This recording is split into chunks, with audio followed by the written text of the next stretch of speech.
So this is why I've often said that it's pointless going down the rabbit hole to find out who they are, to find out who controls the world, to find out who to blame. Because the ones responsible for the world being in the state it's in are ourselves.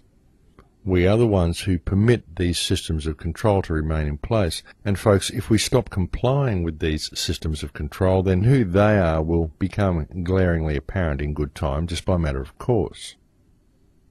And the time that we spend going down the rabbit hole is time that we do not spend healing the world.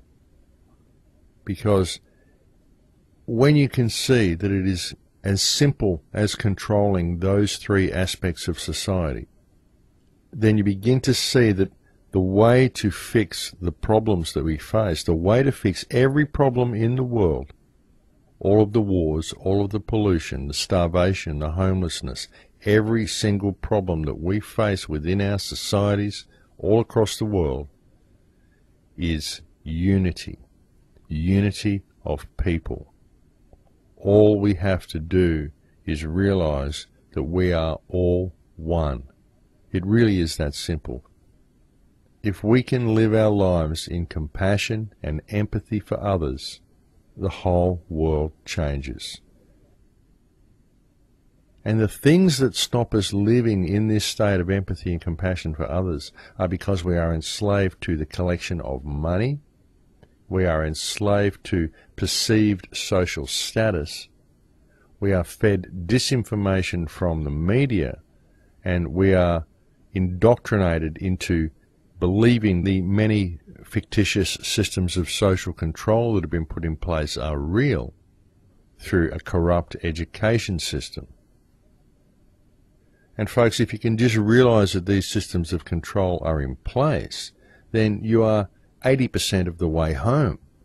You've done most of the work already just by waking up to the fact that these systems of control actually exist and understanding how simple this system actually is. Do that and most of the battle's won. I mean, each one of the three main aspects of this system, which, as I said, is control of the money supply, control of the education system, and control of the media, each one within itself is a very important aspect of the system. But one of the more insidious really is the education system, what they have done to remove knowledge from the people. And this is also something that they've done with the English language. This is why they want the English language to be the main language on earth, because the English language provides people with a very limited understanding of reality. I mean, there are words in other languages that simply don't exist in English. It's very hard for spiritualists to convey their message to people in English because the words simply don't exist that would be used to explain these higher understandings.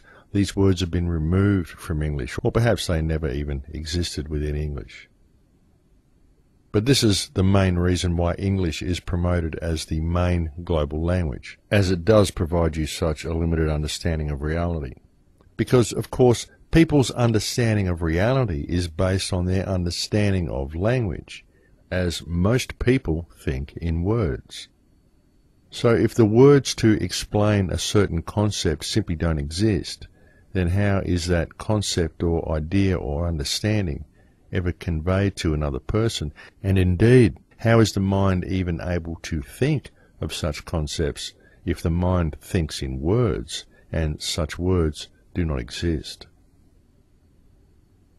Now, when the significance of this, when the significance of what has been done to the education system and the significance of what it actually means to have removed these words and these understandings from our very language, when the significance of this really begins to sink in, then the true insidiousness of this system becomes very apparent.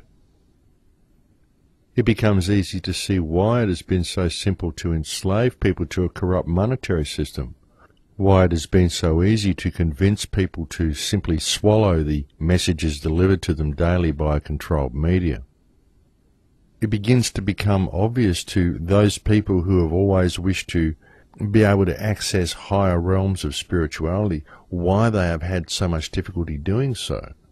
Because their understanding of reality, even their understanding of spiritualism, is very often based on their understanding of the language, because most people think in words. Can you see how this works, folks, and how truly insidious this is? So couple that with the monetary system, a system that is designed to keep people too busy to ever even consider some of the things that I've just mentioned. They're too busy running around collecting paper in order to simply have a roof over their head and food on the table. They often think that there's something wrong, but they turn on the television, and the television always tells them that everything's fine and the government is looking after them. The television just gives them news designed to distract them, financial news designed to tie people up in figures in a completely fictitious world that simply doesn't exist that way at all. And most people think that they're just lucky that they're at home because look at all the terrible stuff that's going on elsewhere in the world. And they just go back to their daily grind. But now all of these systems are being laid bare. And it's a very good thing that they are. Even when one looks at the current global financial situation, the economic collapse that we're seeing around the world, in many ways this is a very good thing, because it just may cause the penny to drop in the minds of a lot of people. Suddenly they might realize that, hang on a minute, I'm being asked to move out of my house simply because of a paper-based system, fiat currency that isn't real, debt notes that people are passing around to each other, money that is actually created by the people and is laundered into the possession of the banks. People might begin to realize that the reason they are losing their possessions is because the banks make you use their paper and that the governments approve of them doing this. And this will hopefully also serve as a very good indication that the main purpose of governments is to control people, while all of the assets of the world are laundered into the hands of those who control the governments, namely the international banking cartels. All of these systems are now being laid bare. And as I've often said, all of the hardships that the human race is now being faced with because of these systems are providing humanity with the most wonderful opportunity for freedom we have ever had presented to us. And it really is being presented to us on a silver platter. We just need to seize the opportunity. We need to see the opportunity for what it is. And we need to rise to the occasion and embrace this opportunity. This truly is a wonderful world, folks, and the human race is a miraculous thing in itself. Every person from every race, regardless of colour, culture or creed, is an absolute wonder of the universe. The beautiful, wondrous source of life and abundance for the human race, the planet that we live on itself, is also a miracle of the universe, a miracle of nature, a miracle of God. At this present time in our history, this miracle is out of balance, but it's out of balance simply so that it can rebalance itself. And the instrument available to obtain this balance is human consciousness. Because when human consciousness learns to balance itself, and learns to live in balance, then it will by default rebalance the surrounding reality. The opportunity for us to achieve this rebalancing now exists. It's an opportunity that the human race has never had provided to it before. Never before in history have we been in a situation where we could free the world simply by opening our minds and freeing ourselves within, by connecting with those around us. Never before in history have the systems of control been laid as bare as they are now. Should we choose to embrace this opportunity, we could quite literally free the human race and rebalance the entire world. But it's a choice, folks. It's a choice of whether we embrace the opportunity or not. At this point, we could still go either way. And the main reason that we have chosen not to embrace the opportunity so far is because of fear.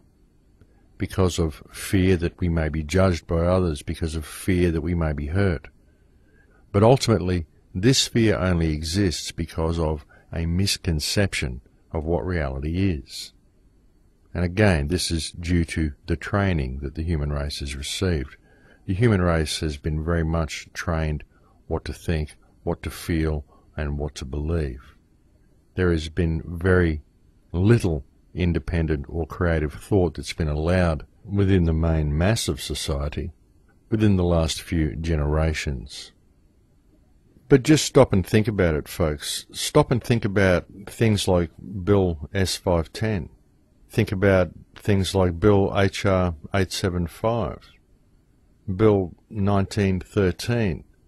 I mean, there are so many things, there are so many systems that are put in place by our government. Here in Byron Bay a couple of years ago, someone was told by the council they weren't allowed to put a rainwater tank up. You're not allowed to collect water from the sky.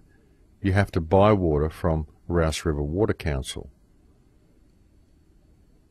The people who operate within these governments are people just like you and me. And we vote these people into place in order to manage the system for us, to ensure that we, the people, are looked after. And all of these governments, all they do is they prevent the people from being free. They prevent the people from doing normal things that people would do in their lives. They construct every method they can to extract more and more wealth out of the people, to marginalise people, to create homelessness, to prevent people from being able to survive. So you've got to ask yourself why. You've got to really step back and understand the amount of rules and regulations that have been put in place to prevent you from being who and what you are. And try to understand that it's all fiction. It just exists on paper. It's all designed to simply prevent you from ever being a free and independent human being. That's what the whole system is designed to do. And yet we elect these people to act on our behalf. But they don't. They force us to follow more and more legislation that they impose, and it all is designed to funnel wealth and funnel resources into the hands of the international banking cartel that controls every country in the world that has a central bank.